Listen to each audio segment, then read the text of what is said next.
Just when you thought Ian, better known as iDubbbz, or arguably now just Anissa's husband, couldn't dig himself into a deeper hole, he grabs a shovel. He decided not only to stick a knife in the back of Ethan Klein, one of his most loyal defenders, but to absolutely incinerate any remaining hope for the success of Creator Clash 3. Wake up, Ethan. Seriously, snap out of it.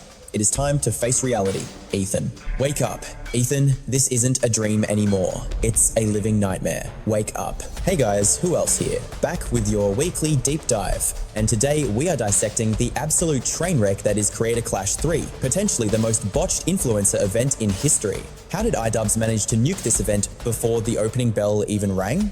What possessed him to destroy his own reputation even further? And why is he seemingly incapable of realizing he is the problem? Last year, I dropped a video breaking down the first 2 charity brawls, detailing exactly how iDubbbz managed the impressive feat of tanking his own personal brand and the event's goodwill simultaneously, through 1,000 cuts. Between the years 2021 and 2023, iDubbbz and shock comic Sam Hyde got locked in a nasty spiral of verbal artillery, stemming from a documentary collaboration that went south. It escalated from Ian banning Sam and anyone Sam ever trained from stepping foot in the Creator Clash ring, to Sam labeling Ian a total loser for subscribing to his own wife's spicy content page. This feud was a black cloud that slowly rotted the hype surrounding the event. Did you honestly expect to see yourself on that fight card at some point? No, I didn't think I'd be fighting, but I certainly didn't expect to be banned from attending a charity event that I bought 5 tickets for. I secured 5 front row seats. That is $10,000 out of my pocket. And it is for charity. Apparently, I am getting a refund. So I guess he hates me more than he wants that $10,000 going to a good cause. While the first Creator Clash was a massive hit, raising over $1 million, the sequel was a complete financial disaster, hemorrhaging somewhere around $255,000. But the most telling part of this entire saga has been Ian's extreme fragility when it comes to criticism. The moment fans or creators like Sam pointed out the hypocrisy of him, spitting on the edgy fanbase that literally built his career, Ian didn't just deflect, he lashed out, doubling down on his hatred for the man he used to be. I realized I need to be absolutely crystal clear about where I stand, just so there is zero room for ambiguity. I am responsible for making a lot of hurtful, damaging content on this channel. I cultivated a culture of apathy and, honestly, a fair bit of cruelty. As you know, some of those videos weren't just edgy. I don't think edgy is the right word. I think they were just cruel. I don't want people to be confused about my stance anymore. I made content that hurt people. I own that. And I am genuinely sorry it took me this long to say it. That confession cost him over 700,000 subscribers and scarred his reputation, but iDubbbz managed to survive the fallout and started posting again. However, by February 4th, 2025, Ian decided to take another drink from the poisoned well that killed his career. The Creator Clash Twitter account dropped a bombshell announcing another installment of the charity event. Despite the baggage attached to Ian and the brand, the audience was surprisingly ready to forgive and give the event, and its charity stream one more shot. Comments rolled in like, I literally had no idea this was happening, and I think this is a great concept. But Sam, the stream really needed to be announced way earlier. It is entertaining and has huge potential to raise serious money for charity if you actually market the thing. I am sure tons of people would show up and donate. Please promote this better than last year. We want it to succeed. The positive vibes went beyond just comments, with plenty of viewers opening their wallets to support the stream. Oh, thank you, Ethan. $1,000. Ethan coming in with $1,000 to fight cancer, while iDubbbz's charity drive was finally picking up steam.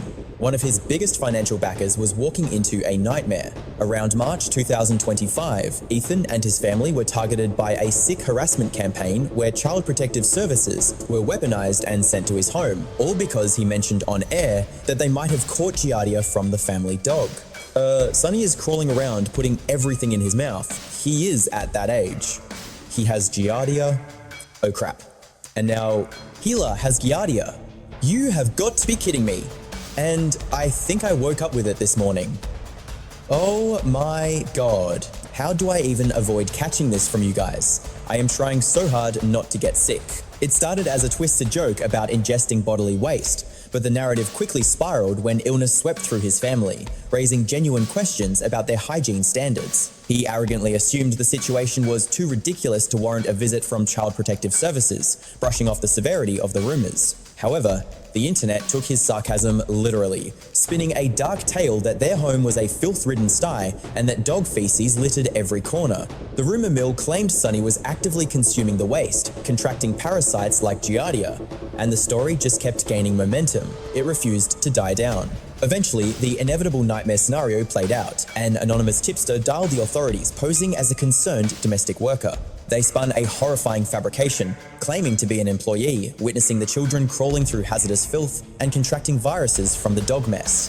The caller weaponized specific details from the podcast, lending just enough credibility to the report to make it sound like a terrifyingly real inside job. When the officers arrived, the impact was devastating. The incident cut so deep that it shattered the usual comedic atmosphere for Ethan and Hila. They tried to mask the pain with humor for a few minutes, but the betrayal was stinging their close friends. iDubbbz and Anissa remained completely silent. When the online mob came for them, that circle didn't lift a finger to help, despite Ethan and Hila having fiercely defended them against Joji's fanbase months prior. Hila called out the hypocrisy directly, noting how she had gone to bat for Anissa without hesitation when the roles were reversed. She questioned why she shouldn't have defended them back then, recalling how insane and vicious the internet hate was toward Ian and Anissa. It was a no-brainer for her to stand by her friends during that disgusting wave of harassment, which makes the current silence absolutely maddening. But now, they've chosen to cozy up to the very crowd that despises Ethan, creating a conflict where defending him would cost them their new social status. That is the heart of the issue. If you lack the backbone to support the friend who supported you, simply to appease a new clique, that speaks volumes. If Anissa wants to abandon the woman who protected her just to fit in, she can go ahead and enjoy her superficial new alliances. For a bit of background, the new friends Hila referenced are the creators orbiting Hassan Piker, a circle where political purity often trumps loyalty. Ethan and Hassan frequently clash on political topics, and those debates have a tendency to bleed into personal animosity. Given iDubbbz's history of playing both sides, one might expect him to remain Switzerland neutral and detached from the crossfire. Unfortunately, neutrality was never the plan. He wasn't just sitting this one out, he was preparing to stab his friend in the back. On April 16, 2025, iDubbbz resurrected his legendary Content Cop series for the worst possible reason, to dismantle Ethan. He dropped a massive video essay dissecting his former ally, turning the Content Cop brand against the man he used to call a friend. The intro was a fever dream, a relentless montage screaming, "Wake up, Ethan," over and over, designed to psychologically rattle him. Wake up, it's time to wake up, Ethan. It framed his current life not as a dream, but as an inescapable nightmare that he needed to snap out of. The editing was chaotic, mocking him, demanding he open his eyes, layering soundbites to create a disorienting, hostile atmosphere. It wasn't just a call to reality, it was a declaration of war, explicitly stating he wouldn't be doing a casual reaction stream in the chat. "I miss you. Wake up."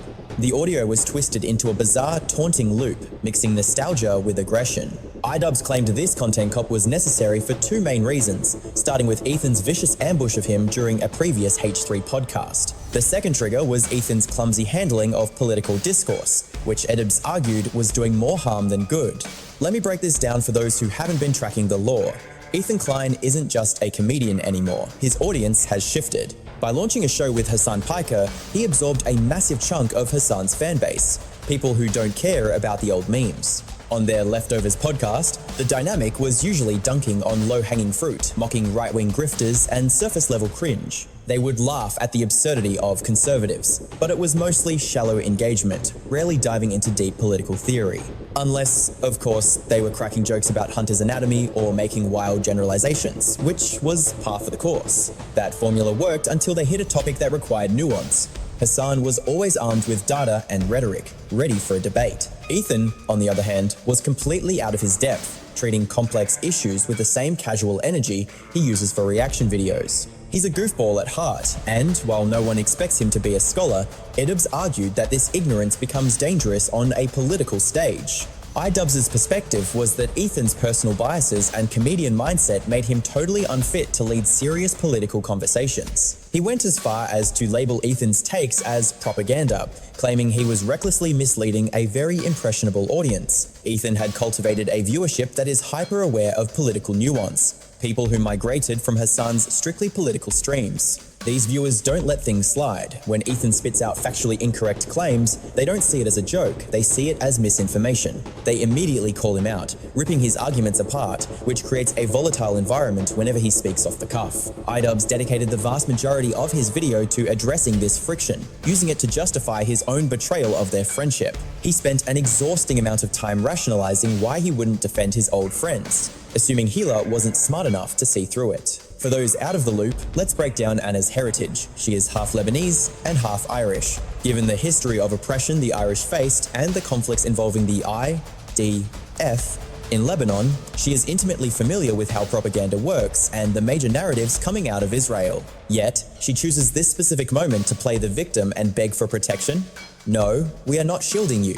When iDubbbz started spinning narratives about people spreading rumors, he tried to gaslight us into thinking it was all blown out of proportion. He claimed it wasn't as serious as people made it out to be, yet his wife is cozying up to characters like Denna. As I'm about to show you, this Denna person is actively participating in the disgusting lies regarding child protective services. I've got the receipts. If you are friends with them, you see exactly what they are tweeting. You'll notice Ethan and Hila eventually start discussing this Dina figure, noting the complaint started with an ex-editor. This person has been spewing garbage about Ethan and Hila for a solid year, and they only care now because their Reddit feed told them to.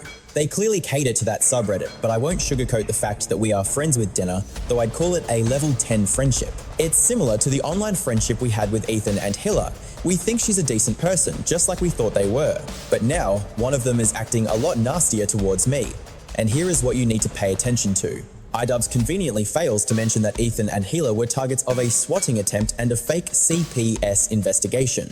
Instead of addressing that crime, he focuses on how their trauma affects him emotionally. It is your classic emotional dumping ground. That is absolute garbage and not what a podcast should be. He could have simply said, "Hey, we are hurt that you stayed silent. I feel incredibly offended, defensive, and I feel like I'm speaking for a massive group of people who have a bone to pick with you. These are people who have been on the receiving end of your targeted harassment campaigns." By the end of the video, iDubbbz thought it was necessary to drag a therapist into the mix to psychoanalyze Ethan. Based on the clips shown, the therapist concludes that Ethan is a good person who will eventually feel remorse and apologize. And frankly, I will be right there to judge that apology the moment it drops, because we all know it's coming. Oh man.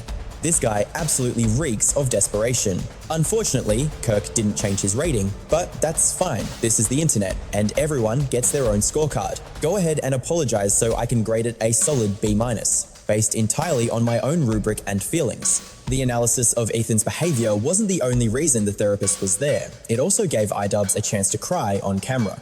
He was fishing for sympathy regarding his own issues, trying to explain the dynamic between him and his wife. It is genuinely brutal being an online couple and watching the mob attack your partner. It makes sense to want to defend them.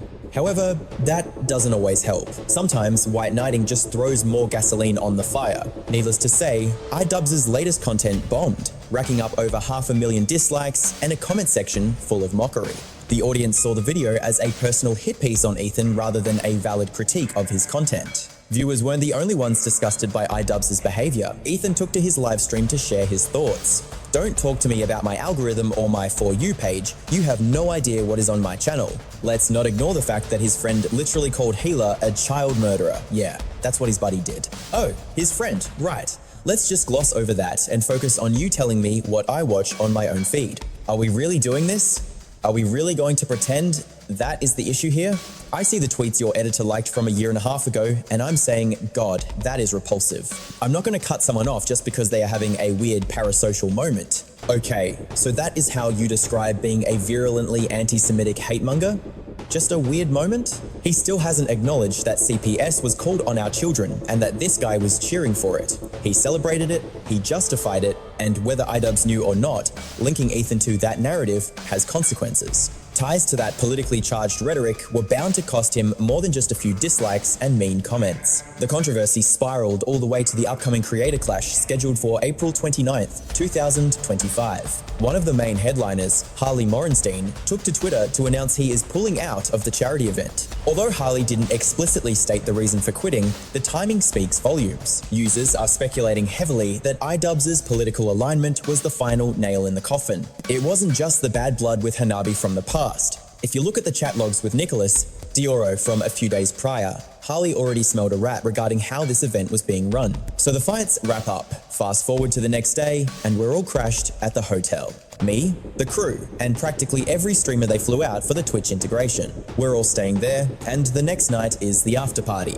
I walk in and spot a high-end photographer. Then I look up and see some random girl belting out vocals on stage. Live entertainment, followed by a guy doing a comedy set. And my brain just starts ticking. Who flew her out? Who is she? She got a comped suite, probably a fat paycheck to be here. I'm staring at the buffet tables, piles of food. I'm not even hungry. I turn to my partner and say, something feels off. I don't know if anyone else is running the numbers, but times paid for this shindig. I thought the funds were locked for charity, but nope. This bash is being billed to the event, which means it's coming out of our Times pockets, because that money was supposed to cover our bonuses. You guys on the outside didn't see the rot. You wondered if we got stiffed. Then it hit me.